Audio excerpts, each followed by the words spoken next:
Hi everyone, my name is Aaliyah. I'm going to be your journal reader for today. I'll be reading from Judges 7 through 9, and we are following the Bridges for Peace Ignite the Truth journal reading plan. So, alright, here we go. We'll start out with prayer. Dear God, thank you for this scripture that you've given us. Thank you for the words that you've written. Thank you that you're going to help us understand them deeper by reading together and by listening to your word. Amen. Okay. Chapter 7. Early in the morning, Jerubbaal, that is Gideon, and all his men camped out at the springs of Harod. The camp of Midian was north of them in the valley near the hill of Moreh. The Lord said to Gideon, "You have too many men for me to deliver Midian into their hands. In order that Israel may not boast against me in that her own strength has saved her, announce it now to the people. Anyone who trembles with fear may turn back and leave Mount Gilead." So 22,000 men left, while 10,000 remained. But the Lord said to Gideon, "There are still too many men. Take them down to the water, and I will sift them for you there. If I say, 'This one shall go with you,' he shall go. But if I say, 'This one shall not go with you,' he shall not go." So Gideon took the men down to the water. There the Lord told him, "Separate those who lap the water with their tongues like a dog from those who kneel down to drink." 300 men lapped with their hands to their mouths. All the rest got down on their knees to drink. The Lord said to Gideon, "With the 300 men that lapped, I will save you and give the Midianites into your hands. Let all the other men go, each to his own place." So Gideon sent the rest of the Israelites to their tents, but kept the 300, who took over the provisions and the trumpets of the others. Now the camp of Midian lay below him in the valley. During the night, the Lord said to Gideon, "Get up and go down against the camp, because I am going to give it into your hands. If you are afraid to attack, go down to the camp with your servant Purah, and listen to what they are saying. Afterwards you will be encouraged to attack the camp." So he and Purah his servants went down to the outposts of the camp, and the Midianites and the Amalekites and all the other eastern peoples had settled in the valley, thick as locusts. Their camels could no more be counted than the sand on the seashore. Gideon arrived just as a man was telling a friend his dream. "I had a dream," he was saying. "A round loaf of barley bread came tumbling into the Midianite camp. It struck the tent with such force that the tent overturned and collapsed." His friend responded, "This can be nothing other than the sword of Gideon son of Joash the Israelite. God has given the Midianites and the whole camp into his hands." When Gideon heard the dream and its interruption, he worshipped God. He returned to the camp of Israel, called out, "Get up! The Lord has given the Midianites into your hands." Dividing the 300 men into 3 companies, he placed trumpets and empty jars in the hands of all of them, with torches inside. "Watch me," he told them. "Follow my lead when I get to the edge of the camp. Do exactly as I do. When I and all those who are with me blow the trumpets, then from all around the camp blow yours and shout, 'For the Lord and for Gideon.'" Gideon and the 100 men with him reached the edge of the camp at the beginning of the middle watch, just after they had changed the guard. They blew their trumpets and broke the jars that were in their hands. The 3 companies blew the trumpets and smashed the jars, grasping the torches in their left hands and holding in their right hands the trumpets they were to blow. And they shouted, "A sword for the Lord and for Gideon," while each man held his position around the camp. All the Midianites ran, crying out as they fled. When the 300 trumpets sounded, the Lord caused the men throughout the camp to turn on each other with their swords. The army fled to Bethshittah towards Zerah, as far as the borders of Abel, Meholah, and near Tabbath. The Israelites from Naphtali, Asher, and all Manasseh were called out, and they pursued the Midianites. Gideon sent messengers through the country of Ephraim, saying, "Come down against the Midianites and seize the waters of the Jordan ahead of them as far as Beth-barah." So all the men of Ephraim were called out, and they took the waters of the Jordan as far as Beth-barah. They also captured 2 of the Midianite leaders, Oreb and Zeb. They killed Oreb at the rock of Oreb and Zeb at the winepress of Zeb. And they pursued the Midianites, who brought the heads of Oreb and Zeb to Gideon, who was by the Jordan. Chapter 8. Now the Ephraimites asked Gideon, "Why have you treated us like this? Why didn't you call us when you went to fight Midian?" And they criticized him sharply. But he answered them, "What have I accomplished compared to you? Aren't the gleanings of Ephraim grapes better than the full grape harvest of Abiezer? God gave Oreb and Zeb, the Midianite leaders, into your hands. What was I able to do compared to you?"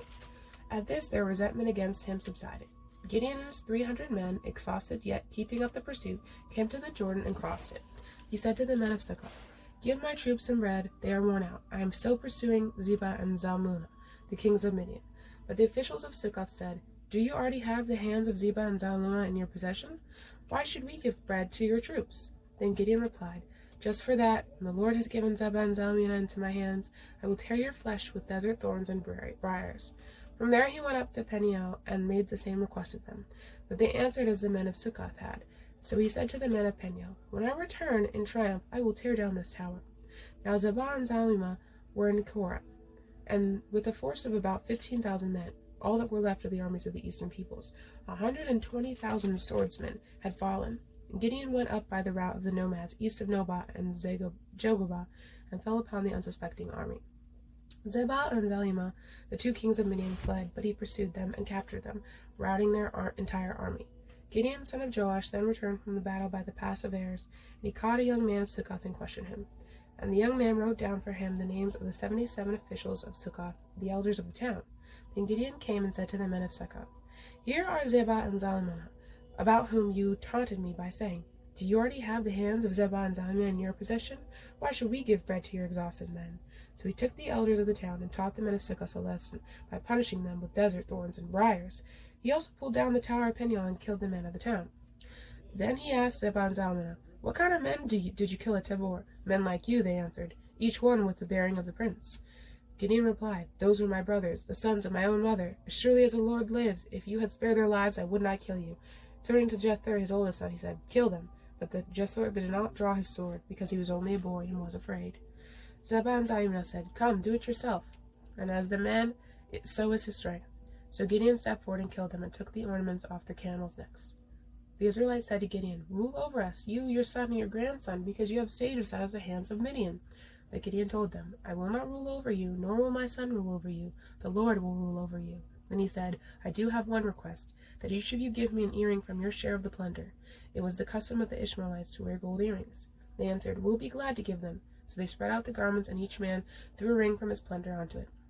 The weight of the gold rings he asked for came to 1,700 shekels, not counting the ornaments. But the pendles and the purple garments worn by the kings of Midian, or the chains that were on their camels' necks. Gideon made the gold into an ephod, which he placed in Ophrah, his town. All Israel prostituted themselves by worshiping it there, and it became a snare to Gideon and his family. Thus Midian was subdued before the Israelites, and did not raise its head again. During Gideon's lifetime, the land enjoyed peace 40 years. Jerubbaal, son of Joash, went back home to live. He had 70 sons of his own, for he had many wives. His concubine, who lived in Shechem, also bore him a son, whom he named Abimelech.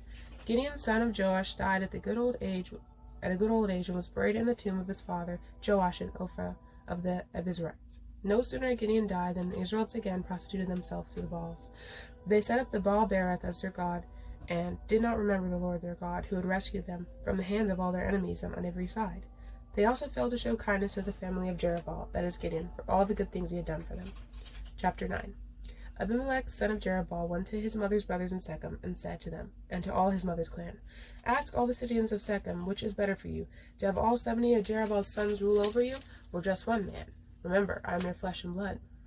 When the brothers repeated all this to the citizens of Shechem, they were inclined to follow Abimelech, for they said, He is our brother. They gave him 70 shekels in silver from the temple of Baal Berith, and Abimelech used it to hire reckless adventurers who became his followers. He went to his father's home in Ophrah on one stone, murdered his 70 brothers on the stones of Jerubbaal. But Jotham, the youngest of Jerubbaal, escaped by hiding. Then all the citizens of Shechem and Beth Millo gathered beside the great tree at the pillar in Shechem to crown Abimelech king. When Jotham was told about this, he climbed up on the top of Mount Gerizim and shouted to them, Listen to me, citizens of Shechem, so that God may listen to you. One day the trees went out to anoint a king for themselves. They said to the olive tree, Be our king. But the olive tree answered, Should I give up my oil, by which both God and men are honored, to hold sway over the trees? Next, the trees said to the fig tree, Come and be our king. But the fig tree replied, Should I give up my fruit so good and sweet to hold sway over the trees? And then the trees said to the vine, Come and be our king. But the vine answered, Should I give up my wine, which cheers both God and men, to hold sway over the trees? Finally, all the trees said to the thorn bush, Come and be our king. And the thorn bush said to the trees, If you really want to anoint me king over you, come and take refuge in my shade. But if not, then let fire come out of the thorn bush and consume the cedars of Lebanon. Now if you have acted honorably and in good faith when you made Abimelech king, and if you have been fair to Jerubbaal and his family, and if you have treated him as he deserves, and I think that my father fought for you, risked his life to rescue you from the hand of Midian, But today you have revolted against my father's family, murdered his 70 sons on a single stone, and made Abimelech, the son of the slave girl, king over the citizens of Shechem, because he is your brother. If then you have acted honorably and in good faith toward Jerubbaal and his family today, may Abimelech be your joy, and may you be his too. But if you have not, let fire come out from Abimelech and consume you, citizens of Shechem and Beth Millo, and let fire come out from you, citizens of Shechem and Beth Millo, and consume Abimelech. Then Jonathan fled, escaping to Beer, and he lived there because he was afraid of his brother Abimelech. After Abimelech had governed Israel 3 years, God sent an evil spirit between Abimelech and the citizens of Shechem, who acted treacherously against Abimelech. God did this in order that the crime against Jerubbaal's 70 sons, the shedding of their blood, might be avenged on their brothers Abimelech and on the citizens of Shechem, who had helped them murder his brothers in opposition to him. These citizens of Shechem set men on the hilltops to ambush and rob everyone who passed by, and this was reported to Abimelech. Now Gaal son of Ebed moved with his brothers into Shechem, and its citizens put their confidence in him. After they had gone out to the fields and gathered the grapes and trodden them, they held a festival in the temple of their God. While they were eating and drinking, they cursed Abimelech. Then Gaal son of Ebed said, Who is Abimelech, and who is Shechem, that we should be subject to him? Isn't he Jerubbaal's son, and isn't Zebul his deputy? Serve the men of Hamor, Shechem, father. Why would we serve Abimelech? If only this people were under my command, then I would get rid of them. I would say to Abimelech, Call out your whole army. When Zebul, the governor of the city, heard what Gaal son of Ebed said, he was very angry. Under cover he sent messengers to Abimelech, saying, Gaal son of Ebed and his brothers have come to Shechem and are stirring up the city against you. Now then, during the night, you and your men should come and lie in wait of the fields. In the morning at sunrise, advance against the city. When Gaal and his men come out against you, do whatever your hands finds to do. So Abimelech and all his troops set out by night and took up concealed positions near Shechem in 4 companies. Now Gaal son of Ebed had gone out and was standing at the entrance to the city gate just as Abimelech and his soldiers came out from their hiding place. When Gaal saw them, he said to Zebul, Look, people are coming down from the tops of the mountains. Zebul replied, You mistake the shadows of the mountains for men. But Gaal spoke up again. Look, people are coming down from the center of the land, and a company is coming from the direction of the soothsayer's tree. Then Zebul said to him, Where's your big talk now, you who said, Who is Abimelech, and we should be subject to him? Aren't these the men you ridiculed? Go out and fight them. So Gaal led out the citizens of Shechem and fought Abimelech.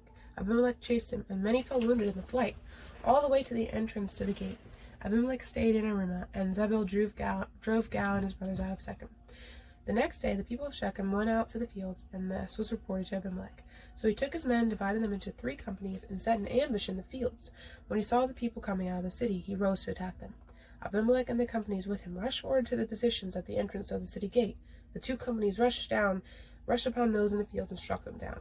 All that day Abimelech pressed his attack against the city until he captured it and destroyed his people. Then he destroyed the city and scattered salt over it. On hearing this, the citizens in the town of Shechem went into the stronghold of the temple of El-Berith. When Abimelech heard that they were assembled there, he and all his men went up Mount Zelam. He took an axe, cut off some branches, which he lifted to his shoulders, and he ordered the men with him, Quick, do what you have seen me do. So all the men cut branches and followed Abimelech. They piled them against the stronghold and set it on fire over the people inside. So all the people in the tower of Shechem, about 1,000 men and women, also died. Next, Abimelech went to Thebez and besieged it and captured it. Inside the city, however, was a strong tower, to which all the men and women and all the peoples of the city fled. They locked themselves in and climbed up on the tower roof. Abimelech went to the tower and stormed it. But as he approached the entrance to the tower to set it on fire, a woman dropped an upper millstone on his head and cracked his skull. Hurriedly he called to his armor-bearer, Draw your sword and kill me, so that they can't say, A woman killed him. So his servant ran him through, and he died. When the Israelites saw that Abimelech was dead, they went home. Thus God repaid the wickedness that Abimelech had done to his father by murdering his 70 brothers. God also made the men of Shechem pay for all their wickedness. The curse of Jotham, son of Jerubbaal, come on them. And I'm just going to close in prayer. Dear God, thank you for the word that you've given us. Thank you for helping us understand something different every time we read it and every time we, come together to hear it from different voices.